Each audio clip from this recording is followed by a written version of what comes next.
Sebenarnya, kata skeleton cabang dan langsung menyerang. Di bawah serangan skeleton cabang keempatnya langsung dihempaskan dan jatuh dengan malu, nampak kesakitan. Siapa kamu sebenarnya? Kata keempatnya. Mereka marah dan juga terkejut, karena lawan juga mengeluarkan kekuatan iblis, dan kekuatan iblisnya lebih murni daripada kekuatan iblis mereka. Apakah ada manusia iblis selain kita di alam ini? Tanpa mereka tahu, skeleton cabang adalah iblis yang sebenarnya, bukan keturunan campuran seperti mereka.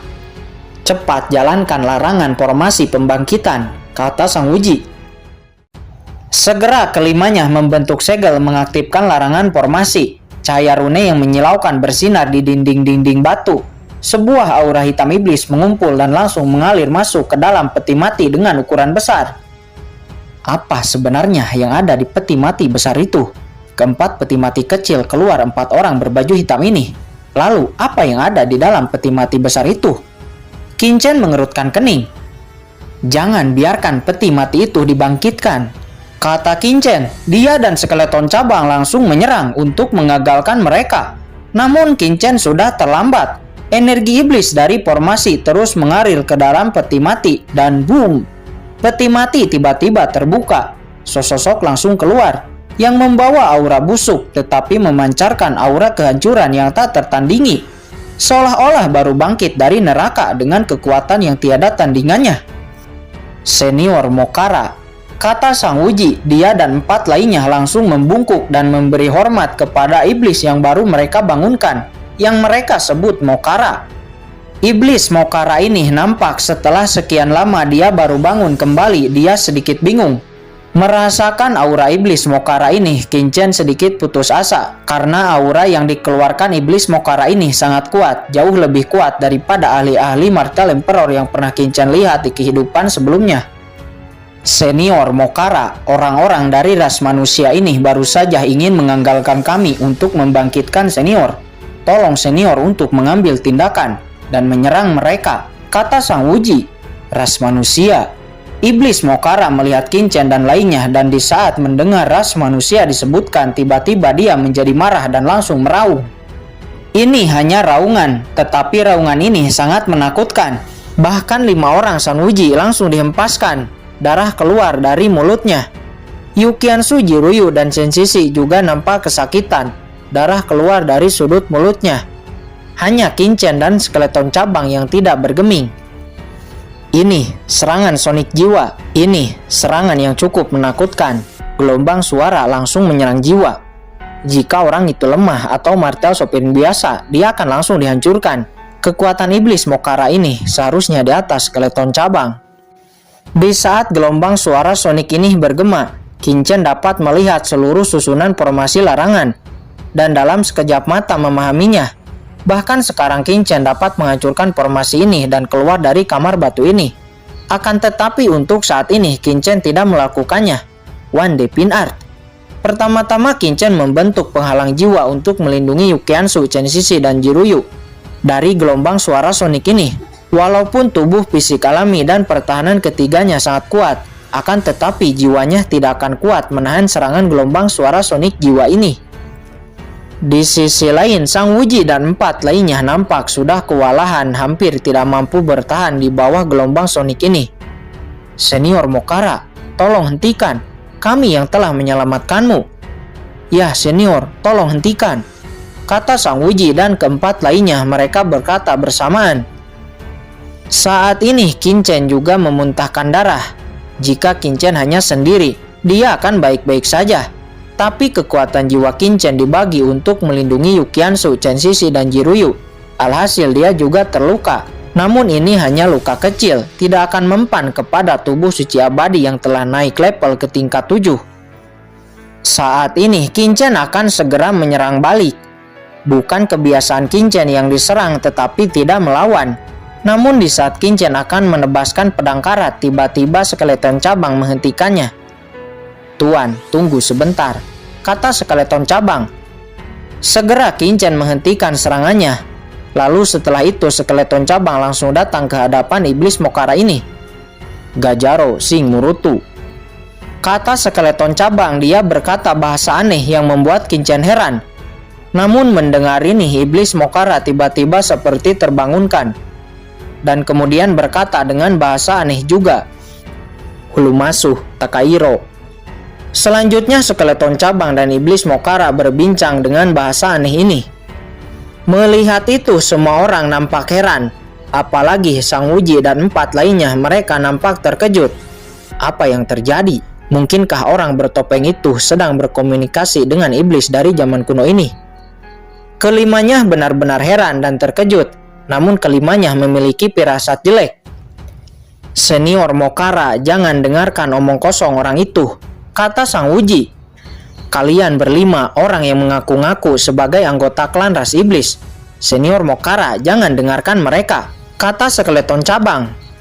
"Kami benar-benar anggota klan ras iblis," kata Sang Wuji. Kelimanya langsung mengeluarkan aura iblis untuk membuktikan identitas ras iblisnya dan meyakinkan iblis Mokara. Jie, hanya keturunan campuran. Saya adalah anggota klan asli ras iblis," kata skeleton cabang seraya membuka jubah dan topeng yang dipakainya di hadapan semua orang. Dia mengungkapkan identitasnya yang sebenarnya. "Apa? Ternyata kamu adalah anggota klan ras iblis."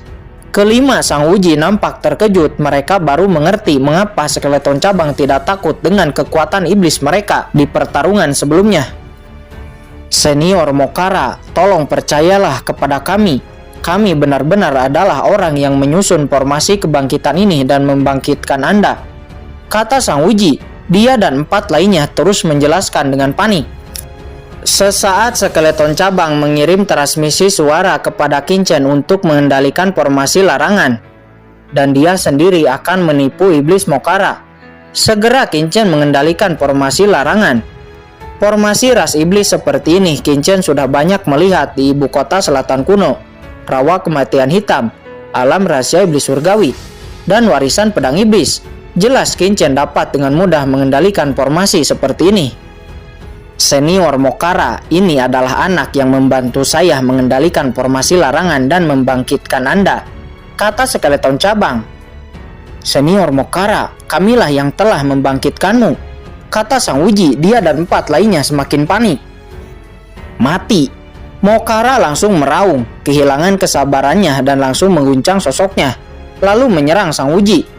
Di bawah serangannya, Sang Wuji dan 2 orang berbaju hitam langsung dihancurkan, dan esensinya langsung diserap oleh Mokara.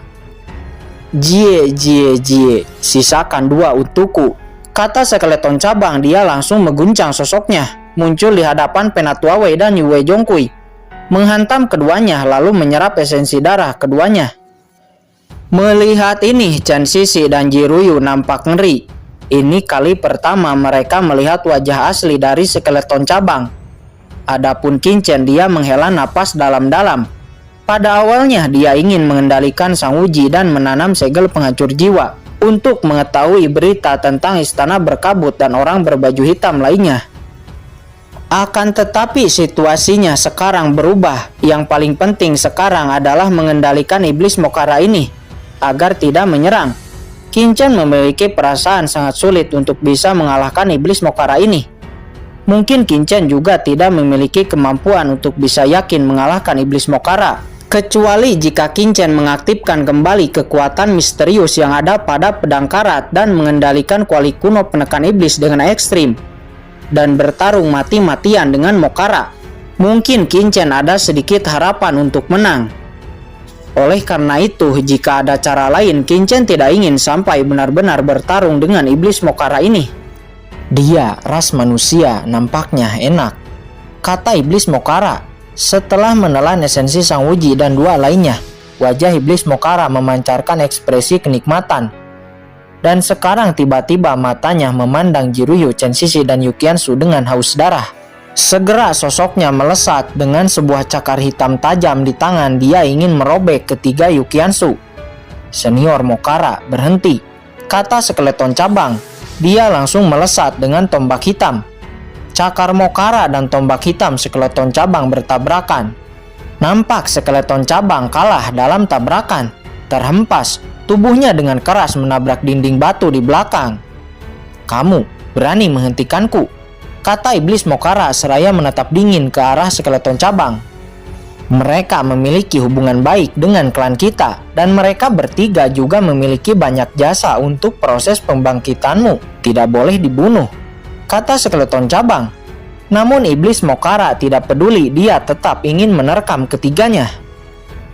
Di sisi lain melihat itu, Qinchen sudah bersiap untuk bertarung, memegang pedang karat, dan siap untuk melakukan serangan. Namun skeleton cabang kembali menghentikan Qinchen. Sebaliknya dia sendiri yang langsung bertarung dengan iblis Mokara. Keduanya bertarung dengan liar. Namun nampak setiap tabrakan serangan skeleton cabang terus dikalahkan dan jatuh. Namun skeleton cabang lagi dan lagi bangun dan kembali bertarung. Qinchen, apa yang terjadi? Jiruyu, Chen Xixi, dan Yuqian Su datang ke sisi Qinchen dengan wajah jelek. Saya akan jelaskan semuanya nanti. Untuk saat ini kita hanya akan menonton. Mungkin skeleton cabang punya caranya sendiri untuk menangani iblis Mokara ini, kata Qinchen. Beberapa saat kemudian di bawah serangan iblis Mokara, skeleton cabang nampak telah sangat terluka. Bahkan kerangkanya dengan jelas terlihat. Kerangka skeleton cabang memancarkan aura yang mencengangkan. Itu adalah kerangka dari tulang Raja Iblis yang diserap skeleton cabang di alam rahasia iblis surgawi waktu itu. Melihat aura tulang Raja Iblis yang ada di kerangka skeleton cabang, tiba-tiba iblis Mokara menghentikan serangannya dan langsung berlutut kepada skeleton cabang. Skeleton cabang melambaikan tangan, lalu keduanya berbincang sebentar. Setelah berbincang, iblis Mokara kembali berlutut dan benar-benar tunduk kepada skeleton cabang. Setelah itu skeleton cabang datang ke sisi Qinchen. Tuan, semuanya sudah beres. Saya mengatakan bahwa saya mewarisi kehendak Raja Iblis dan memiliki wewenang untuk memimpin para iblis di sini. Lalu iblis Mokara percaya karena saya pernah menyerap esensi tulang Raja Iblis, kata transmisi suara skeleton cabang. Skeleton cabang memberi isyarat. Iblis Mokara segera datang ke hadapan Qinchen. Ini adalah Qinchen. Statusnya di masa depan akan lebih tinggi daripada kita. Hormatlah, kata skeleton cabang. Hanya anak kecil, memiliki kemampuan apa? Mengapa saya harus hormat? Kata iblis Mokara. Dia menghormati skeleton cabang karena dia memiliki napas Raja Iblis. Namun anak kecil di depannya, apa yang dia punya? Mengapa dia harus hormat? Qinchen, tunjukkan, kata skeleton cabang. Segera Qinchen mendesak untuk menampilkan benih parasit emas di pikirannya. Apa itu benih parasit? Apalagi itu benih parasit emas? Mokara terkejut. Di eranya benih parasit emas hanya ditanam pada jenius dari bangsawan di ras iblis. Ini adalah harta yang paling berharga di klan. Bukan hanya Qinchen, benih parasit perak yang ada pada Jiruyu juga dilihat oleh Mokara. Setelah melihatnya, iblis Mokara langsung memberi hormat kepada Qinchen. Seperti yang dikatakan skeleton cabang, status Qinchen di masa depan akan berada di atasnya. Ayo kita pergi, kata Qinchen. Segera Qinchen membuka formasi larangan, keluar dari kamar batu, dan seluruh kelompok masuk ke kedalaman istana. Setelah semua yang terjadi, Qinchen menarik kesimpulan bahwa orang-orang berbaju hitam itu ada di kedalaman istana dan melakukan hal yang sama seperti Sang Wuji untuk mengambil alih tubuh orang dengan kekuatan hebat dan juga identitas yang tinggi yang memiliki pengaruh besar di daratan. Ini adalah rencana jahat mereka yang didukung istana berkabut. Secara alami, Qinchen tidak akan membiarkannya dan akan menggagalkannya. Ngomong-ngomong, iblis Mokara pasti tahu tentang tempat apa istana ini. Memikirkan hal ini, Qinchen langsung bertanya kepada iblis Mokara. Pada awalnya, tempat ini adalah kuil untuk menguji kejeniusan ras iblis. Akan tetapi itu sudah hancur dan menjadi penjara, kata iblis Mokara. Apa ini penjara? Ya, ini adalah penjara bagi ras iblis saya. Di kedalaman ada sesuatu keberadaan yang sangat menakutkan yang masih tertidur, kata iblis Mokara. Dia berkata sambil sedikit rasa takut. Apa itu? Qinchen dan skeleton cabang terkejut. Keberadaan macam apa yang mampu membuat iblis Mokara menjadi ketakutan di saat mengatakannya? Qinchen dan skeleton cabang menjadi sangat penasaran. Keberadaan menakutkan yang disebutkan Mokara seharusnya terkait dengan pemanggilan yang dirasakan Kinchen di saat mengaktifkan cakram giok Qiankun sebelumnya. Kinchen menatap Mokara dengan serius, menunggu jawaban. "Aku tidak tahu," kata Mokara. Dia tiba-tiba menjadi linglung. "Lalu, mengapa kamu ada di sini? Dan mengapa banyak mayat ras manusia di sini?" kata Kinchen. Dia bertanya lagi. "Aku tidak tahu. Aku tidak ingat apapun. Aku benar-benar tidak ingat." Iblis Mokara tiba-tiba meraung menggelegar. Jiwanya seperti terguncang dan menghantamkan kepalanya sendiri ke dinding batu. "Tuan, jiwa Mokara sepertinya berada dalam kekacauan," kata skeleton cabang. "Kalian bertiga mundur," kata Kinchen kepada Jiruyu, Chen Xixi, dan Yu Qiansu. "Ingatlah kenapa kamu di sini dan ada apa di kedalaman istana ini," kata Kinchen. Dia terus mendesak jiwa Mokara. "Aku tidak tahu." Mokara memegang kepalanya dengan erat. Jiwanya semakin kacau dan kebingungan. Serangan jiwa Mokara keluar dan menyerang sekitar. Sekarang ketiga Jiruyu telah mundur sangat jauh, akan tetapi mereka masih merasakan serangan jiwa ini. Apa yang sedang dilakukan Kinchen? Tidak perlu khawatir. Kinchen pasti memiliki caranya sendiri. Mungkin dia ingin mengendalikan iblis Mokara itu, kata Yu Qiansu. Ketiganya terus melihat Kinchen di pusat badai serangan jiwa. "Tuan, apa yang ingin kamu lakukan?" kata skeleton cabang. "Yongye, saya akan menanam segel penghancur jiwa kepada iblis Mokara ini. Bantulah," kata transmisi suara Kinchen. Alasan Mokara mempercayainya adalah karena dia telah ditipu oleh skeleton cabang dan benih parasit emas di pikiran Kinchen. Akan tetapi di istana ini pasti masih ada iblis alien lainnya. Di saat mereka bertemu, ketika saatnya tiba, Mokara pasti akan menyadarinya. Begitu Mokara menyadarinya, Kinchen dan lainnya pasti akan dalam bahaya.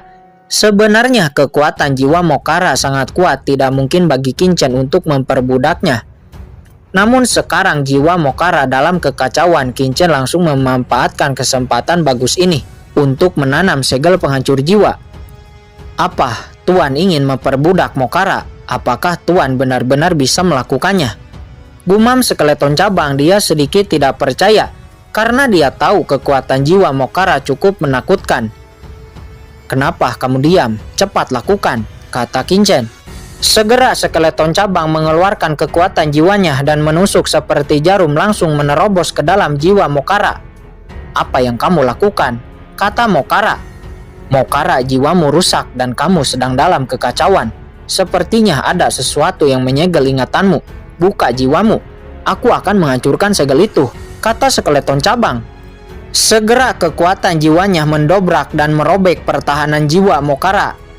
Mata terlarang ditampilkan. Segel penghancur jiwa telah terbentuk dan langsung dimasukkan ke dalam robekan yang telah dibuat skeleton cabang. "Sialan, kamu ingin memperbudakku!" Iblis Mokara meraung. Segera bayangan ilusi di jiwanya memberontak. Bayangan jiwa ilusi skeleton cabang yang cukup tampan juga keluar dan menahan bayangan jiwa Mokara yang memberontak. "Apakah ini wajah jiwa skeleton cabang? Lumayan tampan," kata Kinchen. "Tuan, cepatlah, bawahan sudah hampir tidak kuat lagi," kata skeleton cabang. Kinchen mengatupkan giginya dan dengan sekuat tenaga menanam segel penghancur jiwa. Namun dia masih belum bisa merasakan segelnya. Tidak baik, kekuatan jiwa masih kurang. Jiwa Mokara sangat kuat, harus melepaskan segel lainnya, kata Kinchen. Segera Kinchen melepaskan segel penghancur jiwa yang ditanam pada budak hitam.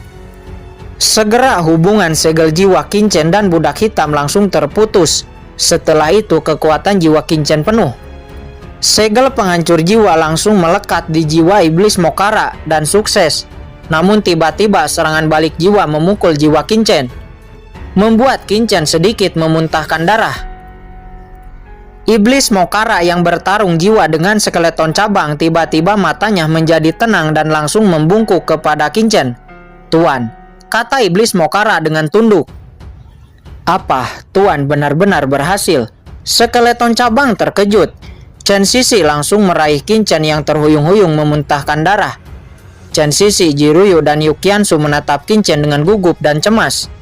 "Kinchen, apakah kamu baik-baik saja?" Aku baik-baik saja, kata Qinchen. Dia hanya sedikit kelelahan. Kemudian Qinchen merasakan segel penghancur jiwa yang ditanam pada iblis Mokara dan mencoba untuk melihat ingatannya. Namun Qinchen tidak bisa melihat apapun. Nampaknya ada sesuatu yang menghalangi Qinchen untuk melihatnya. Pada saat ini tiba-tiba terdengar sebuah gemuruh ledakan. Sepertinya ada yang sedang bertarung. Ayo pergi, kata Qinchen. Segera kelompok Qinchen pergi dari sana dan menuju arah ledakan itu. Ngomong-ngomong, Yongye, Mokara, kalian berdua bersembunyi dulu di dalam kuali kuno. Ingat, jangan keluar jika saya tidak memberi perintah, kata Qinchen. Segera keduanya masuk ke dalam kuali kuno. Setelah itu Qinchen menoleh ke arah Jiruyu dan Chen Xixi. Saya harap kalian berdua tidak akan membicarakan apapun yang terjadi di dunia Yukono ini, kata Qinchen. Keduanya telah mengetahui banyak dari rahasia Qinchen. Adapun Yukiansu, Qinchen sama sekali tidak khawatir. Apakah kamu ingin aku menutup mulut untukmu? Kamu harus tahu tidak mudah bagimu untuk menutup mulutku, kata Jiruyu. Dia berkata seraya tersenyum. Ya, itu benar. Manfaat apa yang bisa kamu berikan kepadaku jika aku menutup mulut dan menyembunyikan rahasiamu, kata Chen Xixi. Dia juga tersenyum cantik yang menggoda.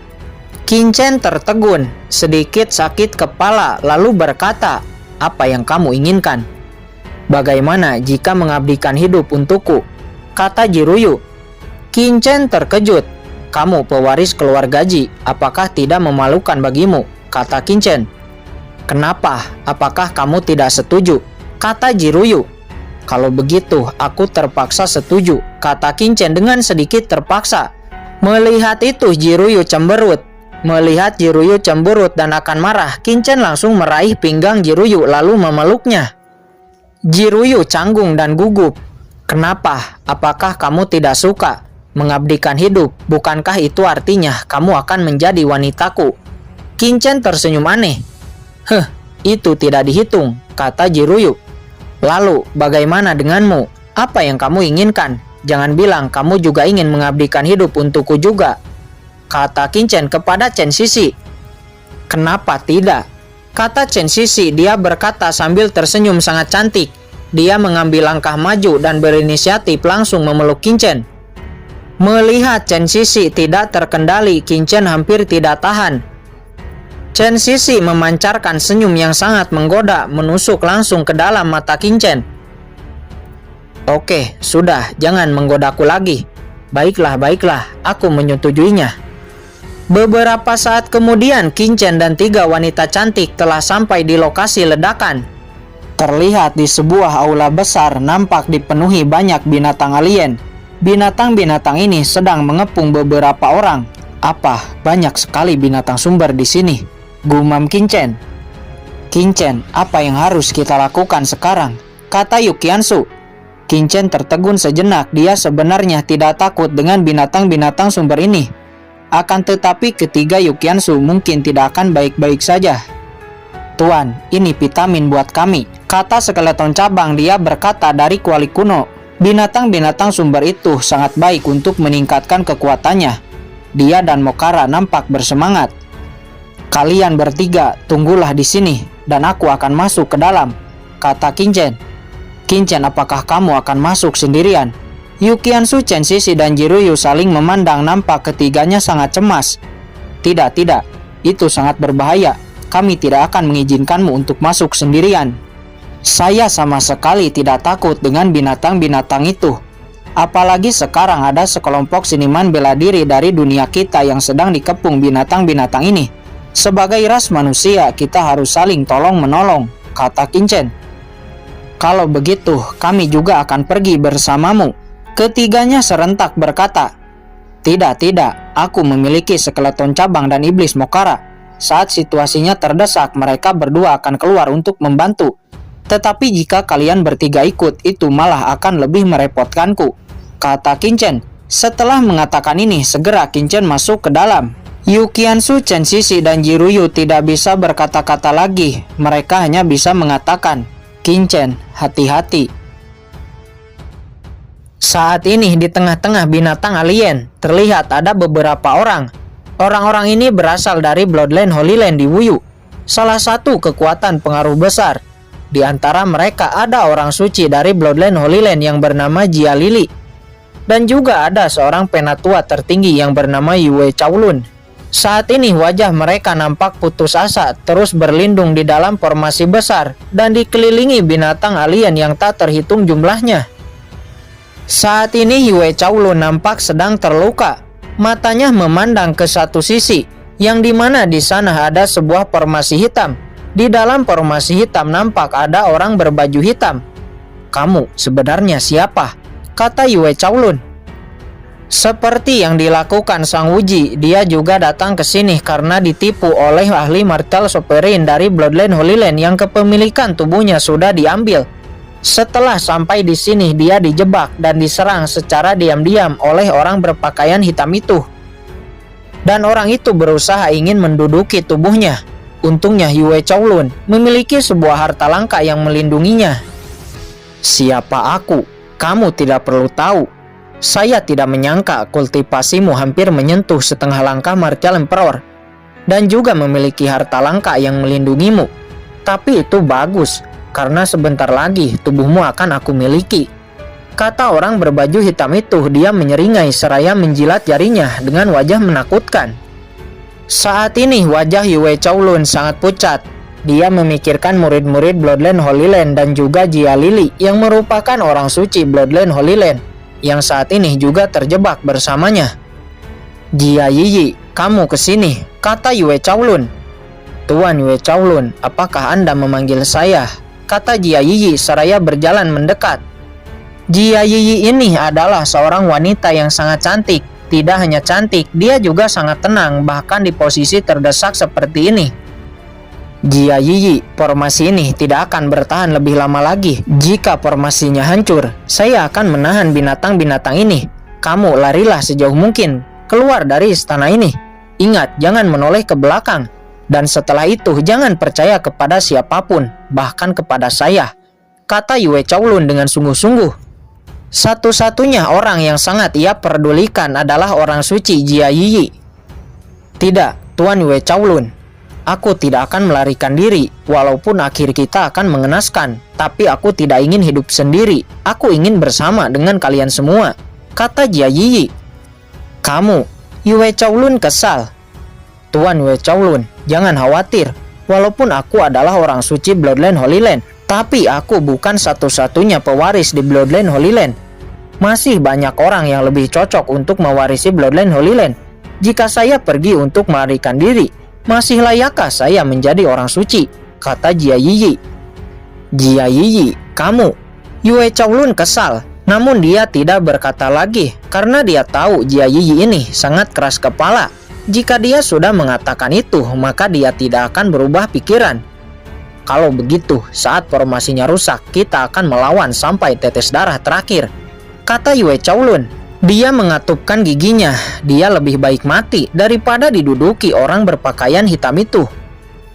Sesaat kemudian mereka melihat sesosok orang melesat menghantam binatang-binatang alien itu dan bertarung. "Lihat, sepertinya seseorang datang untuk membantu," kata seorang ahli dari Bloodline Holy Land. Yue Chaolun dan lainnya melihat sosok itu dengan wajah bersemangat dan secerca harapan. Namun setelah melihat bahwa dia hanya seorang diri, tiba-tiba wajah Yue Chaolun kembali jelek. Tidak peduli sekuat apapun, dia hanya seorang diri. Lama-kelamaan dia pasti akan kalah di bawah gempuran begitu banyaknya binatang alien, kata Yue Chaolun. Di sisi lain, orang berpakaian hitam pada awalnya cukup terkejut. Namun setelah melihat hanya satu orang yang datang, dia menghela napas lega. Hanya satu orang juga berani masuk dengan arogan. Saya ingin melihat berapa lama dia akan bertahan," kata orang berbaju hitam itu. Namun setelah beberapa lama dia tiba-tiba terkejut karena sosok itu di bawah gempuran banyaknya binatang alien. Sosok itu sama sekali tidak jatuh dan malah semakin bergerak maju dan perlahan-lahan mendekat ke arahnya. Melihat itu, Yue Chaolun dan lainnya juga terkejut. Bahkan jika itu Yue Chaolun sendiri, dia mungkin sudah mati di bawah gempuran banyaknya binatang alien. Mereka melihat sosok itu digempur terus-terusan oleh binatang alien. Namun sosok itu benar-benar menerobos semakin dekat dengan mereka dan membabat binatang-binatang alien yang mendekat. Apakah pihak lain datang secara khusus untuk menyelamatkan kita? Siapa orang ini? Kata Yue Chaolun. Wajahnya menjadi senang. Dia tidak tahu siapa orang yang berani membahayakan hidupnya untuk menyelamatkan mereka. Sebenarnya Yue Chaolun tidak takut mati, tapi yang ia khawatirkan adalah keselamatan Jia Yi dan murid-murid Bloodline Holy Land. Yue Chaolun dan lainnya hanya bisa berdoa agar orang yang ingin menyelamatkan mereka tidak jatuh. Saat ini Qin Chen terus menerobos binatang-binatang itu dengan domain pedang dan jurus pedang kematian. Qin Chen menebas binatang-binatang alien ini, tapi Qin Chen harus mengakui pertahanan binatang-binatang alien ini sangat kuat. Bahkan jurus pedang kematian Qin Chen tidak dapat langsung membunuhnya. Namun banyak binatang alien berhasil dipenggal oleh Qin Chen, hanya menyisakan kristal darah. Melihat Qin Chen yang masih mampu bertarung sampai sekarang di tengah gempuran binatang alien, semua orang dari Bloodline Holy Land terkejut. Siapa orang ini? Mungkinkah dia ahli Martial Emperor? Di sisi lain, orang berbaju hitam juga sangat terkejut. Buruk, jika dia terus dibiarkan, maka dia akan menggagalkan semua rencanaku, kata orang berbaju hitam itu. Sosoknya langsung bergegas ke arah Qin Chen. Tidak baik, jika orang berbaju hitam itu melakukan serangan, orang itu pasti akan dalam bahaya. Kalian pertahankan formasi, saya akan membantu penyelamat kita, kata Yue Chaolun. Segera dia keluar dari formasi. Setelah keluar dari formasi, dia langsung diserang binatang-binatang alien dan terluka. Namun dia tetap memaksakan diri dan bergegas ke arah Qin Chen. Dia paham betul jika orang yang datang untuk menyelamatkan mati di bawah serangan orang berbaju hitam itu, maka dia dan yang lainnya juga pasti akan mati. Tuan Yue Chaolun, teriak Jia Yi. Dia khawatir. Jia Yi, apa yang harus kita lakukan sekarang? Ayo, kita juga keluar. Kita tidak boleh hanya berdiam diri dan membiarkan Tuan Yue Chaolun menanggungnya sendirian, kata Jia Yi. Baik, ayo. Semua orang dari Bloodline Holy Land pada saat yang sama keluar dari formasi. Menggertakkan giginya, niat membunuh berkobar dan langsung bertarung dengan binatang-binatang alien. Saat ini orang berbaju hitam telah sampai di hadapan Qin Chen. Namun dia tiba-tiba terkejut karena orang yang datang ternyata hanya seorang anak kecil. Di sisi lain, Yue Chaolun juga telah sampai di dekat Qin Chen. Dia juga terkejut karena orang yang datang ingin menyelamatkannya adalah seorang anak muda. Dia juga mengenal Qin Chen pada saat akan memasuki alam Yu kuno. Dia melihat Qin Chen yang berkonflik dengan putra Kaisar Peng Lei. Saya tidak menyangka ternyata anak ini yang datang untuk menyelamatkanku. Saya harus mengakui, walaupun anak ini hanya ahli martial sovereign tahap tengah, tapi pertahanan dan serangannya sangat menakutkan, kata Yue Chaolun. Hei, kekuatan anak ini sangat menakutkan. Sepertinya dia lebih cocok untuk dimiliki tubuhnya daripada Yue Chaolun, kata orang berbaju hitam itu. Dia langsung menyerang. Melihat itu, Qin Chen menebas. Cahaya pedang langsung membelah tubuh orang berbaju hitam itu. Melihat tubuhnya hancur, sosok bayangan jiwa orang berbaju hitam itu langsung keluar dari tubuhnya dan bergegas masuk ke dalam kepala Qin Chen. Pahlawan muda Qin, hati-hati, teriak Yue Chaolun. Dia sebelumnya telah merasakan serangan jiwa orang berbaju hitam ini yang sangat kuat. Bahkan dengan basis kultivasinya, dia tidak bisa melawan. Untungnya dia memiliki harta langka jiwa yang membuat orang berbaju hitam itu gagal untuk menduduki tubuhnya. Saat ini Qin Chen melihat jiwa orang berbaju hitam itu masuk ke dalam kepalanya. Qin Chen sama sekali tidak memblokirnya dan dengan santai membiarkannya dengan sudut mulut mencibir. Hahaha, akhirnya aku berhasil. Wow, lautan jiwa yang sangat kuat. Jika aku memilikinya, kekuatanku akan sangat meningkat, kata jiwa orang berbaju hitam itu. Dia sangat senang. Namun tiba-tiba sebuah cahaya yang menyilaukan muncul. Cahaya itu berwarna emas, menyapu ke arah jiwa orang berbaju hitam. Di bawah cahaya emas ini, jiwa orang berbaju hitam tiba-tiba menggigil ketakutan. Buruk, apa itu? Aku harus segera keluar. Segera dia ingin bergegas keluar dari lautan jiwa Qin Chen. Namun sebelum dia bisa keluar, cahaya emas itu sudah keburu menelannya dan membuatnya menjadi ketiadaan. Setelah menelan jiwa orang berbaju hitam ini, benih parasit emas nampak sedikit berbeda dan kekuatan jiwa Qin-Chen juga sedikit meningkat. Namun ini tidak memberi kejutan kepada Qin-Chen, karena semakin menakutkan benih parasit, semakin berbahaya bagi Qin-Chen. Menurut kucing hitam, ada dua cara untuk melepaskan benih parasit. Pertama, dengan manik-manik batas kota, dan kedua adalah dengan mencapai jiwa ilahi. Manik-manik batas kota tidak ada, hanya tersisa cara kedua. Akan tetapi untuk mencapai jiwa ilahi, kekuatan tubuh, yaitu tubuh suci abadi, setidaknya harus lebih dulu mencapai tingkat 8. Waktunya semakin mendesak. Sebelum benih parasit ini mencapai kondisi tertentu, Qin-Chen harus secepatnya meningkatkan level tubuh suci abadi. Boom! Aura Qin-Chen meledak, mengayunkan pedangnya. Setiap ayunan pedang, beberapa binatang alien langsung terpenggal. Pahlawan Mudakin, apakah kamu tidak dirasuki? Kata Yue Chaolun. Jika aku sudah dirasuki, aku tidak akan bergerak untuk menolongmu. Cepat, kalian semua keluar dari aula ini, kata Qin-Chen. Segera Yue Chaolun, Jia Yiyi, dan lainnya bergegas untuk keluar. Namun di saat mereka bergegas keluar, Qin-Chen malah masuk lebih dalam di aula. Pahlawan Mudakin, ayo kita keluar bersama, kata Yue Chaolun. Kalian keluarlah lebih dulu. Bahkan jika kalian di sini, kalian akan terbunuh, kata Qin-Chen. Segera Yue Chaolun dan lainnya berlari keluar, sedangkan Qin-Chen masuk lebih dalam, bertarung dengan lebih banyak binatang alien. Namun ada beberapa binatang alien yang mengejar Yue Chaolun, walaupun hanya beberapa. Yue Chaolun dan lainnya berada dalam bahaya. Di saat salah satu orang akan diterkam binatang alien, tiba-tiba sebuah serangan langsung melesat dan memenggal binatang alien itu. Serangan itu adalah serangan gabungan dari Jiruyu, Chen Shishi, dan Yukiansu. Yue Chaolun dan lainnya terkejut di saat melihat ketiga wanita cantik datang menyelamatkannya. Apa yang kalian lakukan? Cepat pergi ke tempat yang aman. Jika Qin-Chen terluka karena menyelamatkan kalian, saya tidak akan melepaskan kalian, kata Yukiansu. Kemudian dia menoleh ke kedalaman aula dan melihat Qin-Chen dengan khawatir.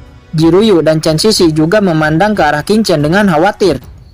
Setelah menemukan tempat yang aman, Yue Chaolun, Jia Yiyi, dan murid-murid Bloodline Holy Land mulai bersila dan memulihkan diri.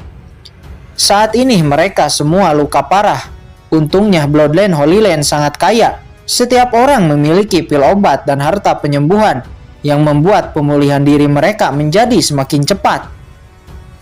Saat ini di kedalaman aula nampak Qin-Chen dikelilingi oleh banyaknya binatang alien. Mungkin ada ribuan binatang alien. Tuan, mari kita sama-sama membunuh binatang-binatang sumber ini, kata skeleton cabang. Dia bersemangat karena binatang sumber sangat bagus untuk meningkatkan kekuatannya. Iblis Mokara di sisi skeleton cabang juga sangat bersemangat. Tidak perlu, kata Qin-Chen. Pada awalnya dia ingin mengeluarkan skeleton cabang dan iblis Mokara. Namun setelah melihat benih parasit yang semakin menakutkan, Qin-Chen berubah pikiran. Binatang-binatang ini akan sangat baik untuk meningkatkan kekuatan tubuhnya. Segera Qin-Chen menyimpan pedang karat misterius. Untuk meningkatkan tubuhnya, maka Qin-Chen harus menggunakan tubuhnya sendiri untuk bertarung. Dengan tangan kosong, tanpa menggunakan senjata. Tanpa jurus apapun, tanpa bloodline guntur, murni hanya menggunakan tubuhnya saja. Apa yang akan dilakukan oleh Tuan? Gumam skeleton cabang. Saat ini Qin-Chen mengaktifkan tubuh suci abadi dengan ekstrim, mengepalkan tinju dan menghantam binatang-binatang alien tanpa menggunakan kekuatan apapun. Walaupun pertahanan tubuh suci abadi level 7 sangat kuat, akan tetapi di bawah serangan banyaknya binatang alien, jejak cakar banyak muncul di tubuh Qin-Chen. Seketika Qin-Chen memuntahkan darah, namun Qin-Chen pantang menyerah. Di bawah pukulannya sudah tidak terhitung berapa banyak binatang alien yang Qin-Chen bunuh. Qin-Chen terus melatih dan melunakkan tubuhnya dan terus-menerus diserang binatang alien. Di sisi luar aula terlihat Jiruyu, Chen Shishi, dan Yukiansu yang memandang ke kedalaman aula. Tidak terlihat apapun, tapi raungan gemuruh dan pertempuran masih dapat ketiganya dengar. Sudah 1 hari, mengapa Qinchen belum keluar? Bahkan jika Qinchen kuat, esensi sejatinya pasti sudah habis. Tidak, aku sudah tidak tahan lagi, kata Yukiansu. Dia tidak bisa menunggu seperti ini. Dia berani mengambil resiko, bahkan jika harus mati bersama Qinchen, dia juga siap. Karena kamu sudah tidak tahan, kenapa tidak masuk saja? Ya, saya juga heran, mengapa orang itu selalu suka membahayakan dirinya sendirian. Jiruyu dan Chen Shishi juga berkata, segera ketiganya akan bergegas ke kedalaman aula. Tuan Yue Chowlun, apa yang harus kita lakukan sekarang? Kata Jia Yiyi. Tuan Qin menyelamatkan kita dan dia sekarang terjebak di kedalaman aula. Saya akan membantunya. Semua orang belum selesai memulihkan diri. Kamu jagalah mereka di sini, kata Yue Chowlun seraya akan bergegas. Namun di saat Yue Chowlun bergegas, Jia Yiyi juga bergegas mengikutinya. Jia Yiyi, apakah kamu tidak mendengarku? Tuan Yue Chowlun, mereka semua sudah dalam posisi aman. Apa yang harus dijaga? Orang itu sekarang terjebak di aula karena menyelamatkan kita. Sebagai orang suci Bloodline Holy Land, saya tidak bisa hanya diam saja, kata Jia Yiyi. Akhirnya Yue Chowlun hanya bisa membiarkan Jia Yiyi untuk ikut bersamanya. Segera keduanya masuk ke dalam aula. Setelah masuk, Yue Chowlun melihat ketiga Jiruyu yang nampak gelisah.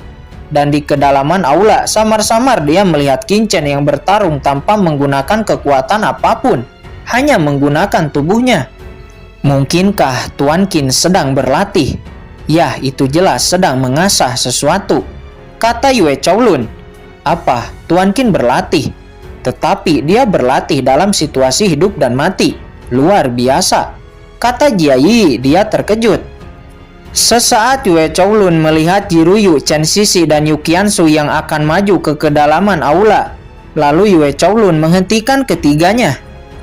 Dasar orang tidak tahu terima kasih, Qinchen telah menyelamatkanmu. Sekarang Qinchen terjebak di dalam. Apakah kamu tidak akan menyelamatkannya? Kata Yukiansu.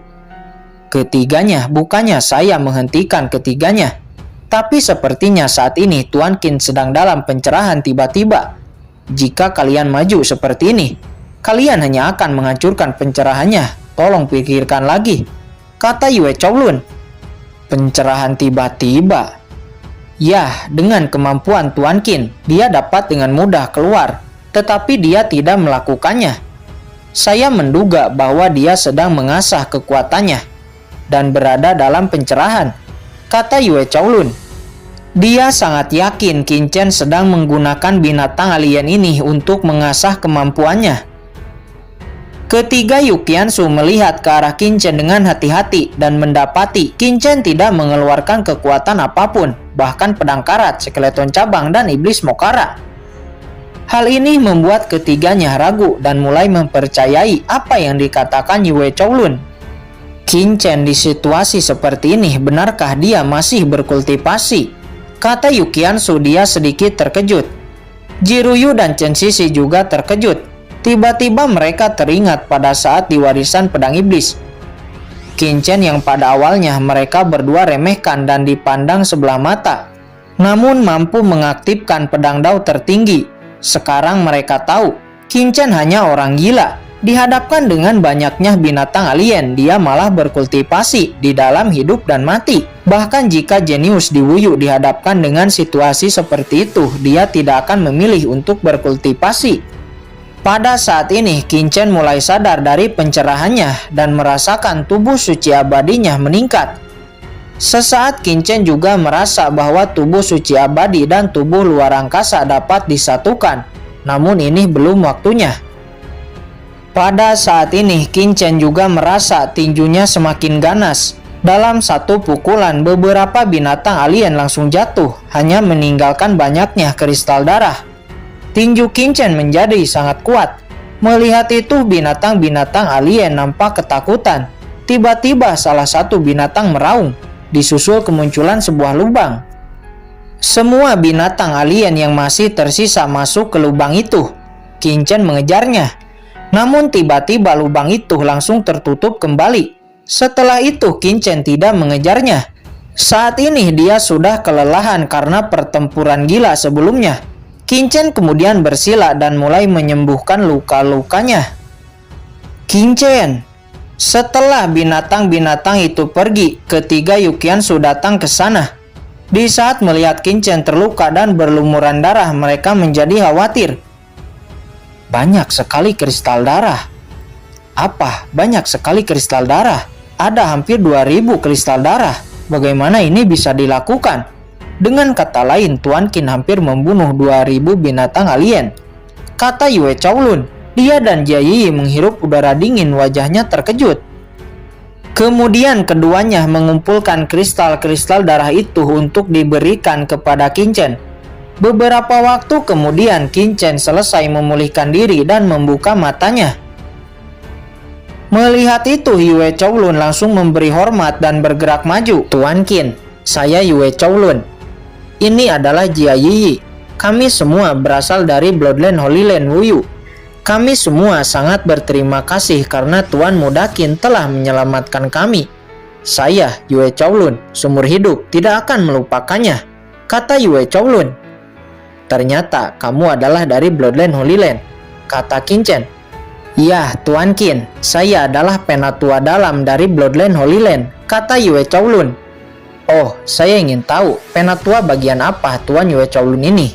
Bagian keuangan, hukuman, personal, penjadwalan, atau pribadi, kata Qin-Chen.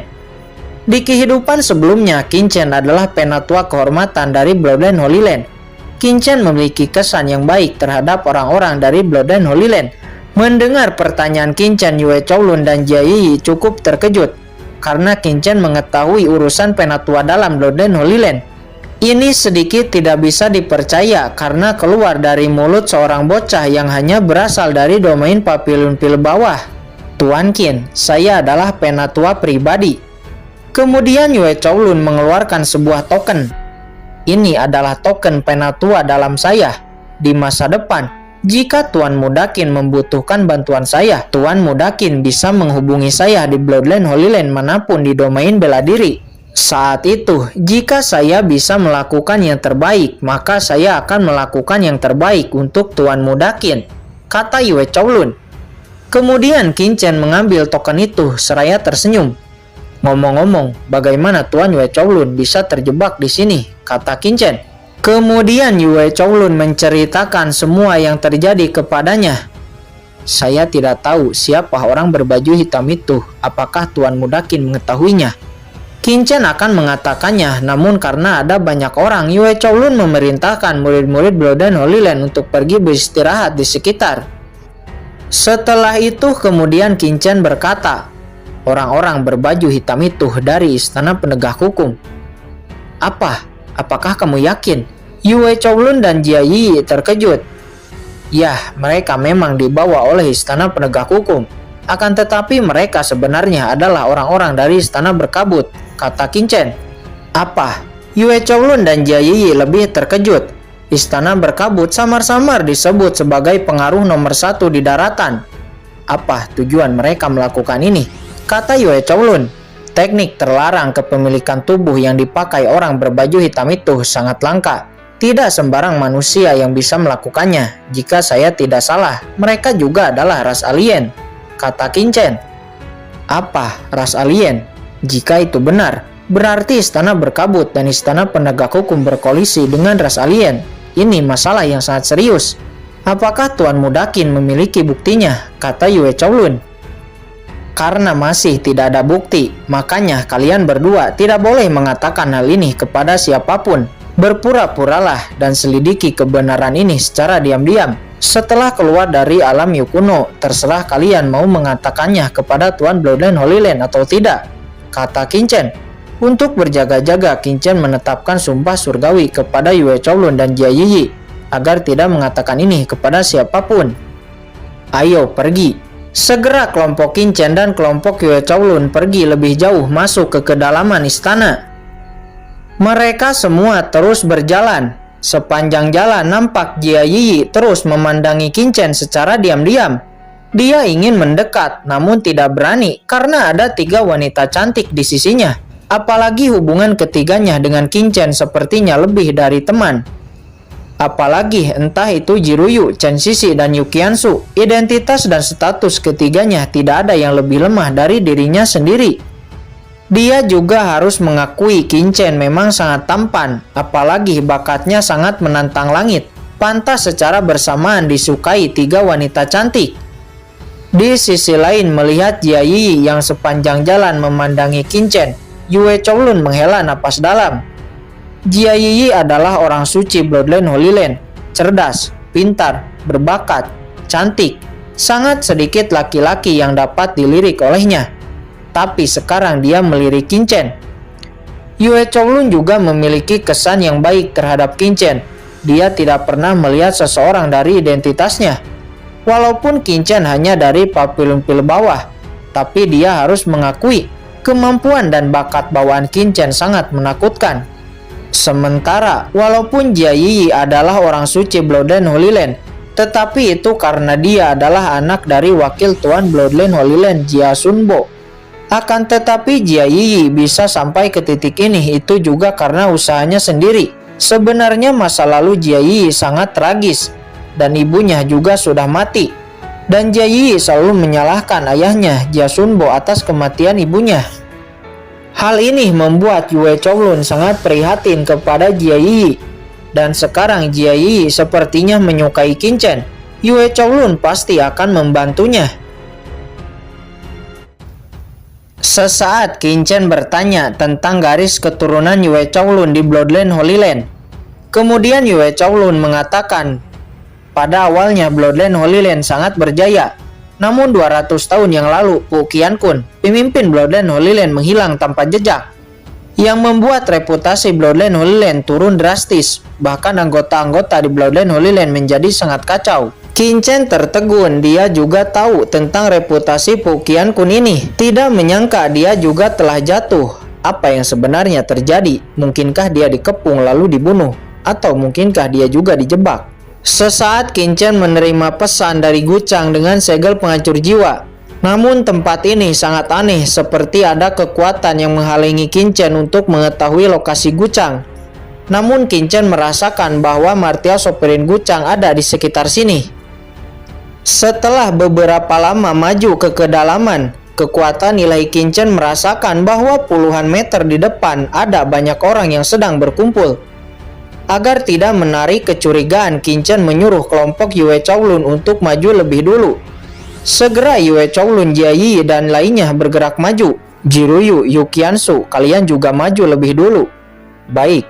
Keduanya bergegas maju. Hanya tersisa Qin Chen dan Chen Sisi. Sesaat Chen Sisi mendekat ke samping Qin Chen dengan wajah yang menggoda. Apa yang sedang kamu lakukan? Kata Qin Chen seraya menoleh ke arah Chen Sisi dengan curiga. Mereka berdua sudah tidak ada. Katakan padaku, apakah kamu mencintaiku atau tidak? Jika kamu mencintaiku, katakan saja. Hanya ada kita berdua di sini, tidak akan ada yang akan mendengar. Kata Chen Sisi, dia berkata dengan wajah mempesona, bagian tubuhnya ada yang kena, sangat menggoda. Jangan mencari masalah. Qin Chen kesal. Chen Sisi terus menggodanya. Ingin memalingkan muka. Tapi tiba-tiba Qin Chen berubah pikiran dan langsung meraih pinggang Chen Sisi, menariknya, menempelkan tubuhnya dan tubuh Chen Sisi dengan erat. Chen Sisi terkejut. Pada awalnya dia hanya bercanda, tidak menyangka Qin Chen benar-benar melakukannya. Dia ingin membebaskan diri dari jeratan Qin Chen, namun dia tidak bisa membebaskan diri. Wajah aslimu terungkap. Tidak sabar setelah orang lain pergi. Percaya atau tidak, aku akan memberitahu Qiansu nanti, kata Chen Sisi. Sebelum dia menyelesaikan kata-katanya, tiba-tiba jari telunjuk Qin Chen langsung ditempelkan ke bibir merahnya. Diam, ada seseorang, kata Qin Chen. Benar saja ada suara langkah kaki yang akan datang ke arahnya. Sekelompok orang muncul dari lorong dan sampai di hadapan Qin Chen. Terlihat ini adalah sekelompok orang dari istana berkabut yang dipimpin oleh Murong Bingyun. Sepasang wanita dan laki-laki mesum, kata salah satu jenius istana berkabut. Chen Sisi terkejut, langsung melepaskan pelukan Qin Chen. Jenius laki-laki istana berkabut yang melihat kecantikan dan pesona Chen Sisi tiba-tiba matanya melotot. Mereka sangat cemburu melihat kecantikan seperti itu dimiliki oleh pemuda yang tadi kenal. Jika tidak ada Murong Bingyun, dia sangat ingin sekali menerkam dan merebut Chen Sisi dari tangan Qin Chen. Tuan Istana Muda, apakah Anda ingin bawahan menghapus kedua pasangan mesum ini? Kata seorang jenius lelaki istana berkabut. Jangan membuat masalah, Tuan Hongyan menemukan pohon ilahi aturan di depan. Jangan membuang waktu di sini. Kata Murong Bingyun dengan nada suara yang sangat arogan. Tuan Istana Muda, jangan khawatir, ini hanya pria mesum, tidak akan memerlukan banyak waktu. Kata lelaki itu seraya tersenyum dan memandang Qin Chen dengan remeh. Jika kamu tertarik, tetaplah di sini, aku akan masuk lebih dulu. Kata Murong Bingyun seraya berjalan maju dan melewati Qin Chen. Secara alami orang-orang istana berkabut lainnya juga mengikuti. Pada akhirnya lelaki itu mendengus dingin dan juga pergi mengikuti Murong Bingyun. Melihat mereka pergi, Qin Chen dan Chen Sisi menghela napas lega. Qin Chen merasa kekuatan Murong Bingyun ini cukup menakutkan, mungkin lebih kuat dari surga terpilih Peng Lei sebelumnya. Sesaat Qin Chen mengeluarkan skeleton cabang dan iblis Mokara untuk membantunya. Setelah melakukan itu, Qin Chen meraih Chen Sisi dan bergerak maju. Jie. Iblis Mokara dan skeleton cabang saling memandang sebelum akhirnya keduanya menyapu ke lorong yang dalam dan menghilang. Saat ini Qin Chen dan Chen Sisi terus bergerak maju. Semakin maju, lorong semakin besar dan keduanya sampai di ujung lorong. Setelah sampai di ujung lorong, terlihat sebuah tempat yang mirip dengan gua bawah tanah. Di dalam gua ada Pulau Lapa. Di tengah-tengah Pulau Lapa ada sebuah pohon. Ini adalah pohon ilahi. Pohon ini dipenuhi dengan buah aturan. Ini adalah buah yang memungkinkan ahli martial sovereign untuk memahami kekuatan aturan. Qin Chen mendapatkan satu, sebelum itu sangat langka. Namun sekarang ada kurang lebih 100 buah aturan yang tergantung di pohon ilahi. Berapa ahli martial emperor yang akan terbentuk di masa depan? Qin Chen terkejut melihat banyaknya buah aturan ini. Mata Qin Chen kemudian menyapu sekeliling dan melihat banyak kelompok orang yang telah berkumpul di sini. Mungkin hampir setengah orang yang memasuki alam Yu kuno telah berkumpul di tempat ini, termasuk Pang Jiao kuno, keluarga Long, Sekte Kabut Tersembunyi, Gunung Kaisar Asure, Qi Dian, keluarga Teng, Sekte Iblis, keluarga Xiao, Sekte Setan Surgawi, Kekaisaran Xuan Yuan, Istana Berkabut, dan juga Papiliun Pil. Qin Chen terkejut melihat banyaknya pengaruh besar yang berkumpul di sini. Pasti ada yang salah di sini, gumam Qin Chen. Hei, bukankah itu anak dari Papiliun Pil bawah? Dia benar-benar bersama dengan wanita penyihir dari Sekte Iblis Ilusi itu. Apakah mereka berdua benar-benar memiliki hubungan? Hahaha. Jika Kaisar Peng Lei melihat ini, dia pasti akan marah. Terdengar percakapan dari orang-orang di sana di saat melihat Qin Chen dan Chen Sisi yang masuk. Sisi, bagaimana kabarmu? Cepat datang ke sini, kata ahli dari Sekte Iblis. Dia menyipitkan matanya. Chen Sisi adalah orang suci Sekte Iblisnya. Tidak seharusnya dia berjalan bersama dengan anak dari Papiliun Pil bawah. Chen Sisi melirik Qin Chen dan Qin Chen memberi isyarat. Setelah itu segera Chen Sisi terbang dan berhenti di kelompok Sekte Iblisnya. Sesaat Qin Chen melirik Jiruyu Chen Sisi lalu melirik Yue Chaolun. Setelah itu Qin Chen datang ke tim Papiliun Pil lalu memberi hormat kepada Master Situ. Qin Chen, kamu baik-baik saja, kami berdua benar-benar khawatir padamu, kata Yan Khatulistiwa. Yemo dan Yan Khatulistiwa mereka berdua menemukan banyak keberuntungan. Dan sekarang keduanya telah menyentuh puncak tahap tengah martial sovereign. Bocah, ternyata kamu masih hidup. Katakan, apakah kamu yang telah membunuh Ling Yi? Kata Ling Yuanan. Apa, orang sombong itu mati? Kabar bagus. Kata Qin Chen, dia mencibir. Bocah sialan, kematiannya pasti terkait denganmu. Aku akan membunuhmu, kata Ling Yuanan. Seketika auranya melonjak dan bersiap untuk menyerang Qin. Berhenti, sebelum ada bukti, kamu tidak boleh melakukan apapun padanya, kata Master Situ. Auranya juga melonjak dan menahan aura Ling Yuanan. Sesaat Qin merasakan aura Master Situ yang murni, yang menunjukkan Master Situ tidak dirasuki. Qin menghela napas lega. Pada awalnya dia khawatir tubuh Master Situ telah diduduki. Namun sekarang Qin tenang. Qin tidak tahu dari banyaknya kekuatan berapa orang yang telah diambil kepemilikan tubuhnya, tidak terkecuali Papillon Pill. Master Situ, saya menghormatimu, tapi anak ini pasti terkait dengan kematian Lin Jun dan Ling Yi. Saya yakin itu. Awas, jangan menghalangi saya, kata Ling Yuanan. Dia sangat marah dan tidak terima. Dari 3 keluarga Ling yang memasuki alam Yu kuno, sekarang hanya tinggal dia sendirian yang masih hidup. Hal ini membuat Ling Yuanan menjadi naik pitam. Ling Yuanan, jaga sikapmu. Saya adalah pemimpin Papillon Pill di sini. Jangan pikir kamu bisa bertindak arogan di sini, kata Master Situ. Segera Ling Yuanan dan Master Situ akan beradu pukulan. Di saat pengaruh kekuatan lain melihat ini, mereka nampak senang. Pertunjukan yang bagus, ayo bertarunglah. Jika kalian bertarung, maka Papillon Pill akan kehilangan kekuatan untuk merebutkan buah aturan, kata orang-orang dari kekuatan lain. Penatua Ling Yuanan, Master Situ, berhentilah, jangan bertarung. Lihat orang-orang melihat kita. Simpan kekuatan kita untuk memperebutkan buah aturan, kata seorang ahli Papillon Pill. Orang ini bernama Lu Haoran. Nampaknya dia mendapat banyak pertemuan kebetulan. Sekarang kultivasinya hampir sama dengan Penatua Ling Yuanan dan Master Situ. Qin melihat orang ini dan merasa sedikit aneh. Pada akhirnya situasi di Papillon Pill kembali tenang. Qin, akhirnya kita semua selamat, kata Yemo. Dia dan Yan Khatulistiwa mendekat ke sisi Qin. Qin tidak menyangka kekuatanmu telah meningkat, tetapi berjalan dengan wanita dari sekte iblis itu terlihat menjijikan, kata Ouyang Nana. Terlihat Ouyang Nana juga nampaknya telah menemukan keberuntungan. Kekuatannya sangat meningkat. Qin mengabaikan Ouyang Nana, namun dari nada suaranya jelas Ouyang Nana sedikit tidak rela melihat Qin berjalan bersama dengan Chen Sisi. Sesaat Qin menoleh-noleh ke sekitar untuk mencari kucing hitam. Akan tetapi Qin tidak melihatnya. Namun Qin memiliki perasaan bahwa kucing hitam ada di sekitar sini, bersembunyi di dalam kehampaan dan mengawasi setiap gerakan di sini.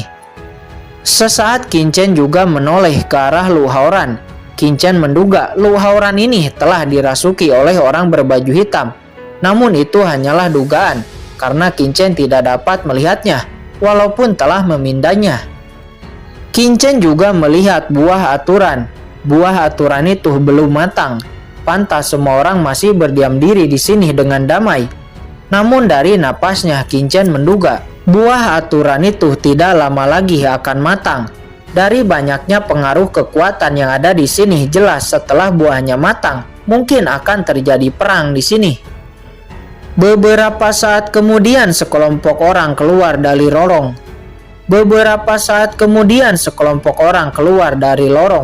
Nampaknya mereka baru sampai.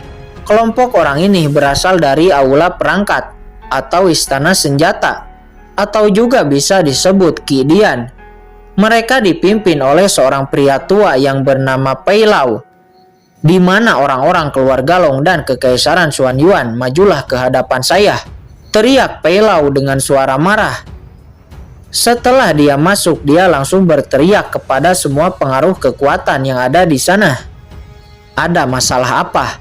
Seorang penatua dari keluarga Long yang bernama Long Gentian langsung maju ke hadapan Pei Lau. Di mana Long Xiucheng dari keluarga Longmu? Biarkan dia keluar dan menghadap saya, kata Pei Lau dengan marah. Long Xiucheng, bukankah itu orang yang telah saya bunuh di reruntuhan sebelumnya? Apa yang orang-orang ini inginkan darinya? Gumam Qin. Mungkinkah Long Xiucheng telah menyinggung orang-orang dari aula perangkat ini? Long Zhentian mengerutkan kening. Sebelumnya Long Xiucheng memisahkan diri dari kami, dan sekarang Long Xiucheng tidak ada bersama kami. Ngomong-ngomong, Master Konoha dari aula perangkatmu dekat dengan Long Xiucheng. Kamu bisa bertanya kepadanya, kata Long Zhentian. Mendengar ini, Pai Lau malah semakin marah. Aura membunuh di tubuhnya melonjak. Master Konoha telah mati. Dia menemukan kristal luar angkasa, dan saya menemukan aura Long Xiucheng di sekitar tempatnya mati. Saya harus bertanya kepada Long Xiucheng apa yang terjadi sebenarnya, kata Pai Lau. Di sisi lain, Qin Chen ingat pada saat membunuh Long Xiucheng, di situ juga ada seorang master formasi yang mengaku dari aula perangkat yang juga ikut dibunuh. Ternyata orang itu bernama Master Konoha. Apa Master Konoha telah mati? Pantas Pai Lau sangat marah. Gumam Long Zhentian. Dia terkejut. Dia tahu Master Konoha ini adalah anak ilegal dari karakter kuat di aula perangkat. Tuan Pai Lau, pasti ada kesalahpahaman di sini. Tidak mungkin Long Xiucheng membunuh Master Konoha hanya karena kristal luar angkasa, kata Long Zhentian. Di mana orang-orang dari Kekaisaran Xuan Yuan? Mengapa mereka tidak keluar? Apakah mereka telah mati? Kata Pai Lau dengan suara marah. Kurang ajar, hanya aula perangkat juga berani bertindak liar di hadapan Kekaisaran Xuan Yuan saya. Raungan marah terdengar. Segera beberapa ahli dari Kekaisaran Xuan Yuan satu persatu langsung melesat, jatuh di hadapan Pai Lau, menyeringai dengan aura membunuh.